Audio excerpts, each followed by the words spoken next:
So my name is Matthew Mercer. I'm a code enforcement officer or a property maintenance inspector with the City of Columbus. Our primary responsibility is to inspect private property and enforce the housing, zoning, and environmental code of City of Columbus Municipal Code. We will issue a notice for any and all violations that we observe to responsible parties, and then we work with the owner, work with the responsible parties to try to get those violations brought into compliance. The code enforcement process does begin with a complaint or request that we receive through the City 311 service. Since this is a vacant structure, we don't have permission by the owner to actually walk up onto the property, so I can conduct my inspection from the right-of-way. And we're just going to basically document everything that we see that's broken or wrong. Everything from a ripped screen and a window. Obviously there's graffiti on the structure.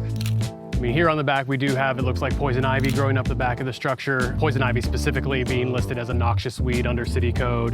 And then as you come around to the back of the property, the high grass and weeds get even worse with even more litter back here. Most of the code that we're enforcing, the ultimate goal or reason behind that code being written in the first place was the health and safety of the residents of that particular dwelling, as well as the health and safety of the residents of the neighborhood. There's a theory called the broken window theory. You know, a building might sit vacant on a street for years. As long as it looks totally fine from the outside, we don't have any problems.